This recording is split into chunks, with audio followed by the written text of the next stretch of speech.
Yorana, bonjour à tous, vous m'entendez? Oui. Alors, juste un petit mot, en fait, Maruao, Les ailes de l'infini, c'est avant tout le livre de Flora. C'est le premier livre qui inclut, voilà, Dominique le montre en bas. C'est le premier livre qui inclut un florilège de ses œuvres, à la fois en français, en tahitien pour certains poèmes, mais en français et en anglais tout du long. Et la deuxième partie seulement de l'ouvrage, ce sont effectivement des articles, des contributions sur son œuvre et des hommages. Je voudrais tout d'abord commencer en remerciant les organisateurs de ce beau colloque. Je voudrais aussi remercier Chantal Spitz, Flora Aurima de Vatine et Gina Anderson, qui ont toutes contribué, chacune à leur manière, à ma présence ici aujourd'hui. Et je voudrais remercier Flora tout particulièrement d'avoir accepté de lire le poème qui clôt ma présentation. Le journaliste et auteur aborigène Wiradjuri Stan Grant, dont Au vent des îles a publié un ouvrage, écrivait dans un article en septembre « Pourquoi avons-nous besoin de nous expliquer, de revivre la souffrance? Pourquoi? Parce que la seule chose que nous avons, c'est notre voix.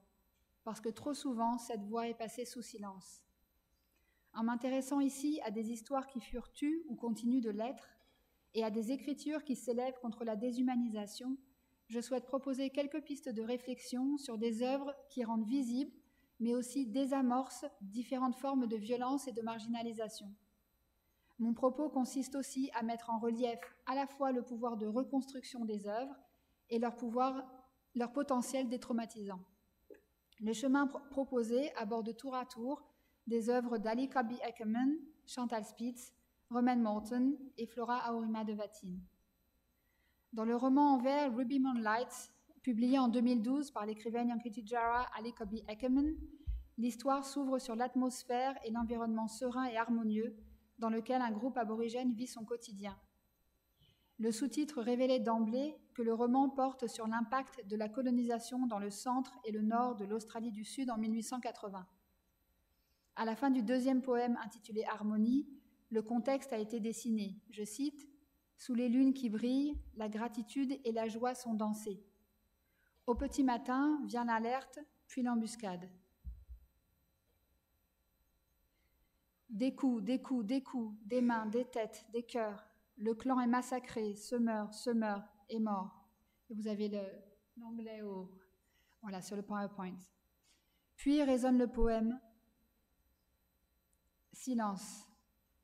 L'atmosphère de cette matinée est réduite à néant. Les miasmes de la mort emplissent l'air. Ici, l'amour n'existera plus. Une jeune femme est assise comme une pierre, fixant du regard son mari et sa mère. Leurs corps devenus tombes. Des yeux arides sans sable, les larmes ne couleront plus jamais. La vie est condamnée à la sécheresse. Arrache les images de tes yeux, arrache les émotions de ton cœur, n'en parle jamais. Dans le soleil couchant, elle dirige son regard vers les ombres. O Kumuna, O Kumunari. Et donc Kumuna et Kumunari sont les noms utilisés lors d'un deuil respectivement pour les hommes de la famille et pour les femmes de la famille. Comment raconter un massacre? Ici, la concision d'expression traduit la brutalité des coups portés. La forme du poème sur la page peut se lire comme un couperet. Mais cette concision peut aussi s'entendre comme un respect de la poétesse de la dignité de ceux qui furent tués. Le philosophe Jean-Louis Chrétien écrivait « L'horreur nous stupéfie d'une proximité absolue et fascinante qui toujours interdit déjà toute tentative pour l'éloigner. La concision vise peut-être à prévenir toute fascination. Elle permet en tout cas de faire retentir ce qui suit, le silence de la mort, le silence qu'entend la jeune femme une fois les assaillants partis, mais aussi les émotions de cette femme. Si l'histoire orale a gardé les traces des massacres d'aborigènes, jusqu'au début du XXIe siècle, très peu de massacres étaient reconnus par l'histoire officielle australienne. Le récent travail, notamment de Lyndall Ryan et de son équipe, en ont identifié 424 entre 1788 et 1930, et le travail est en cours. Or, ce que raconte Ruby Moonlight, c'est l'histoire d'une jeune femme qui a survécu et de son histoire d'amour interdite. Contre les pratiques et discours coloniaux qui ont voulu faire disparaître les aborigènes, Ruby Moonlight rappelle qu'ils sont toujours là. Ali Cobby Eckermann fait partie des générations volées, et ne retrouva sa mère qu'à 34 ans. Dans un entretien, elle explique « Dans ma vie, j'ai dû trouver un moyen de faire coexister la brutalité et la beauté en moi, de les faire s'asseoir l'une à côté de l'autre. » Elle ajoute qu'il lui fallut plusieurs années pour y parvenir. Est-ce là l'une des spécificités de la littérature et de ce roman en vers que de nous permettre d'appréhender et de ressentir à la fois la beauté et la brutalité? La littérature nous permet-elle de comprendre, dans des contextes de traumatisme, l'expérience et la recherche de la beauté, non comme une trahison, mais comme une ouverture sur l'avenir? Dans son second recueil de nouvelles, Et la mer pour demeure, Chantal Spitz nous invite aussi à ne pas détourner les yeux. Son écriture invite à cheminer avec ceux qui souffrent, à nous en rendre proches. Ces mots qui expriment les fils troublés de la pensée, le flot des émotions, les sursauts de culpabilité et les battements de cœur portent la voix des sans-voix. Et pour que les souffrances indicibles puissent être entendues, l'écrivaine invente de nouveaux mots, comme le faisait également remarquer Damien hier. En plongeant au cœur de vie au bord du gouffre, l'écrivaine révèle aussi la richesse intérieure et les rêves de famille, de gestes tendres, de liberté et de souveraineté de ceux qui ne peuvent ou ne veulent pas parler. Le recueil aborde de plein fouet la malfaisance et l'avidité qui peuvent terrasser, tout en conduisant le lecteur à se demander comment se construire quand le passé n'est que violence, et comment construire une société et un pays souverain face aux forces néfastes de l'argent. La nouvelle Ils ne diront rien explore comment la violence et les traumatismes peuvent faire des êtres des absents et ronger l'avenir. Elle suggère aussi qu'il est des douleurs qu'on tait pour donner une chance aux générations futures. Avec la nouvelle bouleversante Edwin, nous sommes aussi invités à comprendre que face au drame irréparable et impossible à oublier, une souffrance qui se vivrait seule et sans se sentir aimée peut donner l'impression d'être enterré vivant. Le recueil Et la mer pour demeure nous confronte tout particulièrement aux violences de l'indifférence. Dans Louisette, par exemple, une seule figure émerge pour épauler la jeune femme à la rue, je cite « Père Christophe qui porte leur voix, leur croix, leurs droits, leur rang, leur humanité, en leur donnant présence dans une ville qui les annule. » La nouvelle met en lumière que derrière le terme de résilience sont cachés celles et ceux qui ne s'en sortent pas. Non pas parce qu'ils ne le souhaitent pas, mais parce que le système sociétal faillit à prendre soin des vulnérables et parce que tout au long de la vie de Louisette, les regards se tournent, ils ne la voient pas. Même à l'école, je cite, qui la tient à l'abri momentané des fureurs maternelles, des démissions paternelles, des malveillances fraternelles, la maîtresse reste aveugle à sa présence. Comme l'a écrit la philosophe Cynthia Fleury, la prise de conscience de l'injustice sociale nécessite le langage pour la penser. C'est ce langage que Chantal Spitz nous offre dans son recueil comme dans ses œuvres précédentes. Son écriture porte conjointement le rêve d'un pays où fleurit la dignité et les rêves de vie dont les plaies sont soignées. Pour qui pourrait se trouver démuni face à la violence décrite dans les nouvelles, il peut être éclairant de s'attarder sur la dédicace du recueil aux enfants et aux petits-enfants de l'écrivaine qui se termine sur tous les autres qui viendront enfanter notre éternité. L'héritage que l'écrivaine semble vouloir laisser, en invitant le lecteur à comprendre le parcours de ceux qui souffrent, est une invitation à la compassion, à ce que l'on pourrait appeler, en reprenant les termes de Lévinas, la juste souffrance en moi pour la souffrance injustifiable d'autrui. En mettant à jour la vulnérabilité des personnages, l'écrivaine invite aussi à l'action, à un changement d'attitude. Comme l'exprime Fleury, je cite, « La vulnérabilité invite l'homme à inventer un ethos, à produire un geste plus soucieux de la différence de l'autre. Elle fait naître chez nous une préoccupation, une attention, une qualité inédite de présence au monde et aux autres. Elle fait naître chez nous un être, une manière d'être, un style de vie, un autre nous-mêmes. » Les nouvelles de Chantal Spitz nous encouragent à produire ce geste plus soucieux de la différence de l'autre. Cette exhortation se lisait déjà dans L'île des rêves des écrasés, que je cite. « Et pourtant, si nous voulions, si nous savions, retrouver le chemin de la sagesse millénaire, qui sait que chaque homme est unique parce qu'autre, que chaque homme est riche de sa différence, que la différence admise engendre l'amour. » Dans la nouvelle Louisette, nous lisons aussi « Pour exister, il faut être aimé ». Voici l'un des fils rouges de l'œuvre de Chantal Spitz, qui, me semble-t-il, est rarement commenté, à la différence de la dimension peut-être plus ouvertement politique de son œuvre. Or, comme Flora Aurima de Vatine et moi l'avions noté dans un article pour la revue Introvision, le terme amour apparaît 212 fois dans L'île des rêves écrasés et 87 fois dans Elle. Le roman fait la part belle à l'amour pour la terre, les ancêtres, l'amour au sein du couple, dans la famille, à travers les enfants, les parents et grands-parents, d'une génération à l'autre ou sur plusieurs générations. L'évocation par l'écrivaine de la souffrance d'un peuple ou d'individu va de pair avec son amour de son pays et son attention à l'autre. À mon sens, l'écriture de l'amour et de l'amitié dans l'œuvre de Chantal Spitz sont éminemment politiques au sens fort du terme, de ce qui bâtit la société dans la sphère publique et la sphère privée. La nouvelle Araté, dans le dernier recueil, parle de traumatismes confiés et dépassés ensemble, non pas par l'effacement ou l'oubli, non pas en se livrant sans aucune réserve, mais dans l'intimité précieuse d'une relation qui soigne l'âme par la présence et la constance. Je la cite, « Notre histoire s'invente de ses urgences, de mes réticences, se nourrit de mes fractures, de ses blessures, s'enracine dans nos confidences, dans nos défenses, comme si nous marchions le même chemin, chacune à la rencontre de l'autre, à la recherche de son souffle, toutes deux en quête de notre humanité.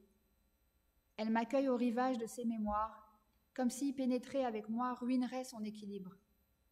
Notre lente sororité m'offre quelques évocations. Je découvre que je n'ai pas besoin de son passé pour notre histoire. Sa présence suffit à me combler. Araté est ma compagne, ma plus belle histoire d'amitié. Matania est ma compagne, ma plus belle histoire d'amitié. Pas à pas, nous défaisons de tous les mensonges acceptés par paresse, toutes les impostures embrassées par confort, tous les mirages consentis par lâcheté pour approcher la moelle de notre humanité. Face au silence, parfois il convient de dire, parfois au contraire, il convient de rester au rivage. Face à la violence, il faut souvent contester et dénoncer, il faut aussi savoir s'en extirper.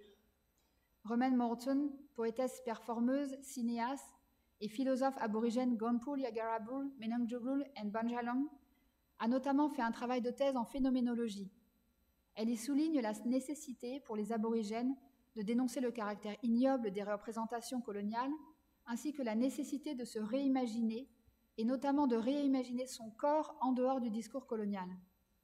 Elle propose notamment d'approcher les questions de libération et de liberté, non pas à partir de discours ou contextes homogénéisants, mais à partir de la temporalité de chaque corps. Cette temporalité permet à chacun de s'établir en dehors du discours colonial et du récit colonial. Le poème qui ouvre son recueil Post Me to the Prime Minister s'intitule Words Like Water. Des paroles semblables à de l'eau. Vos paroles semblables à de l'eau glissent sur moi et je ne ressens pas votre haine. Je ne peux pas me permettre de laisser vos paroles haineuses, semblables à de l'eau, faire une digue en moi et finir par détruire mes fondations. Vos paroles semblables à de l'eau glissent sur moi et pourtant je me sens propre. Le tour de force ici est de fournir à la pensée une image évocatrice pour désamorcer la violence des attaques verbales. Par ce poème, Romaine Morton refuse la relation d'asservissement qu'essaie d'imposer la haine. Dans la hauteur prise, le je affirme son inaliénable dignité. Tout comme dans son poème I Shall Surprise You by My Will, dont je vais juste passer 50 secondes.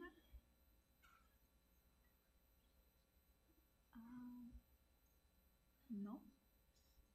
Alors, si je retrouve le...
Surprendre par la volonté, partir de soi pour écrire son histoire, prendre conscience et aussi entrer en dialogue, c'est aussi ce que propose Flora Aurima de Vatine dans son essai Identité que nous avons republié dans Maruao et dans de nombreux écrits.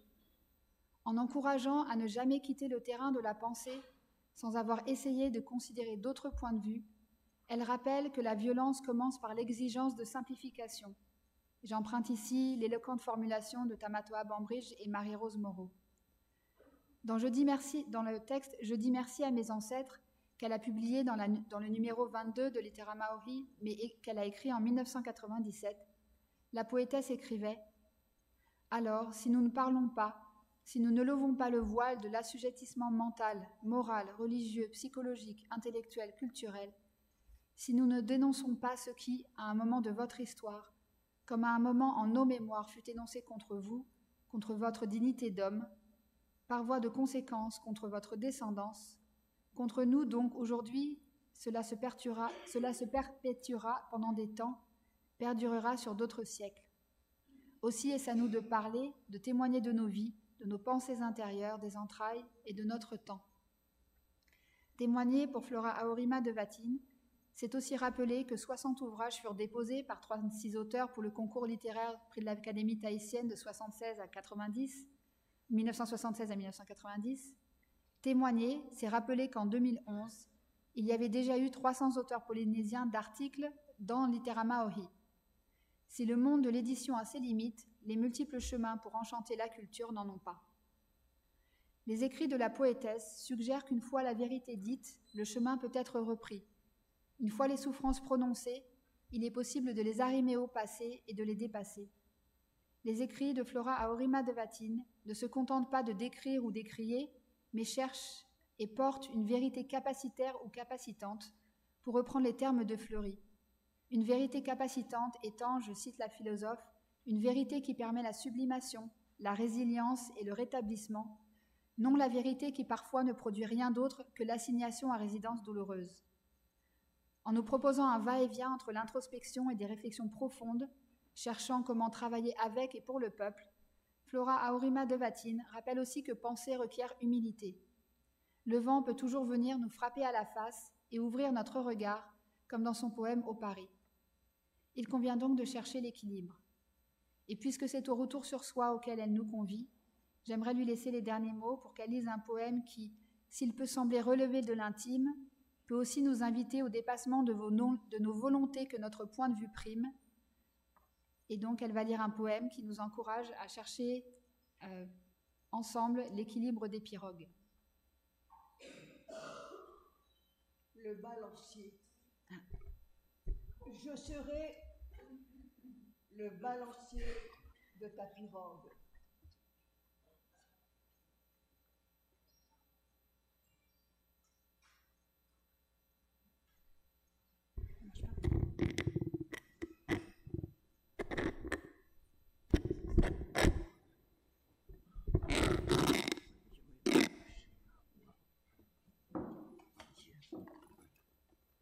Je vais faire puisque je suis debout, je fais comme ça. Je serai le balancier de ta pirogue pour le restant du voyage, pour le restant du chemin. Sans toi, ma vie n'a pas de sens. Sans toi, je ne suis qu'un bois flottant. Mais ne pèse pas trop de mon côté pour ne pas briser l'équilibre. Ne pèse pas trop de mon côté si nous ne voulons pas chavirer.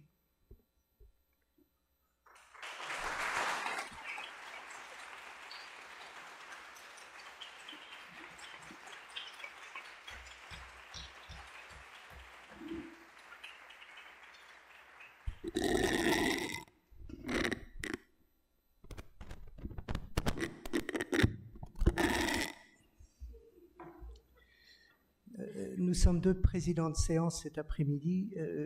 Je souhaiterais avoir l'avis de l'autre président et même de la salle si on a besoin de trop de pauses de café plutôt que d'enchaîner sur la discussion. Et puis, comme il y aura un autre absent tout à l'heure dont le texte sera lu.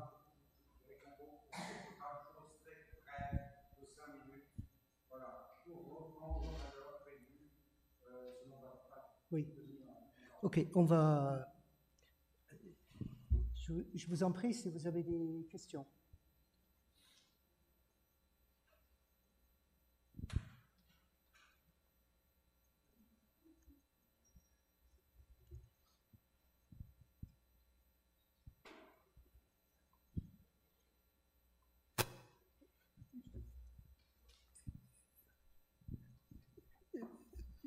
Je me permets de poser une question à Epeli Haufa.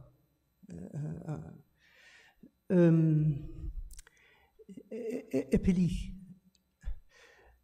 je suis sensible à ton parcours et surtout à la raison pour laquelle tu dis ou prétends avoir trouvé autre chose dans la vie à faire que de la littérature. Mais membre du comité du colloque, de ce colloque, j'ai essayé de parcourir tous tes textes encore pour trouver une phrase concernant la politique et la littérature qui allait compléter les phrases de Dewey Gorodé et de Chantal Spitz. Et je n'ai pas trouvé de phrase. Et pourquoi? Parce que j'ai trouvé que tes textes sont partout politiques, tes textes imaginaires aussi. Donc, à mon avis, tu nous invites à t'entendre aussi avec un certain deuxième degré. Je rends hommage à l'homme politique, à l'universitaire et à l'auteur. Merci, Epeli.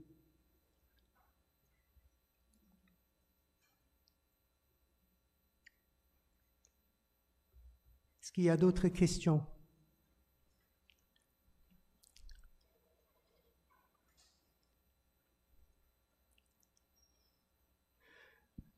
Je ferai une remarque à propos donc de la fin pour dire que Estelle a fait référence à Damien, mais j'ai trouvé en filigrane beaucoup, sinon tous les conférenciers et les problématiques qu'on avait évoquées ici ces 3 derniers jours. Donc je pense que c'est très bien de résumer avec une nouvelle communication comme tu as fait. Mais je t'en prie.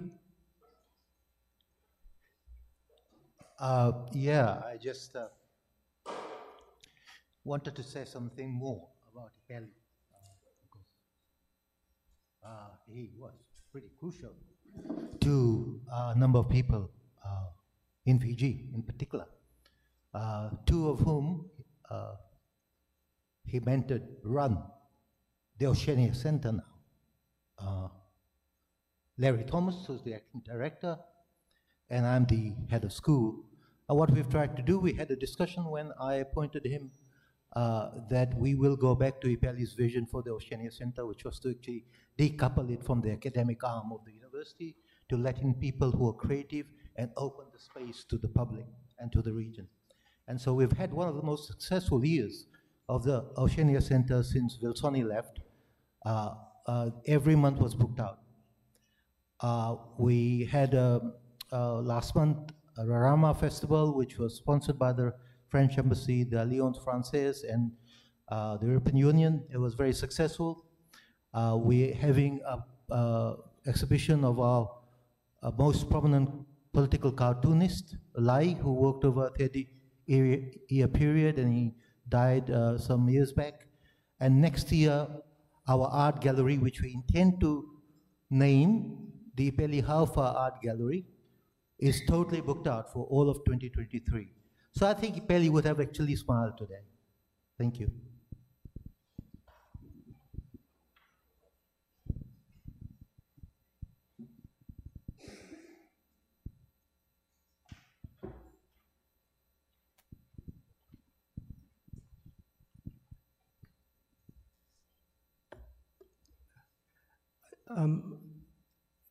I think it's time for a cava or cafe, a coffee, as you please. Then, c'est ça? Okay. Thank you again to the.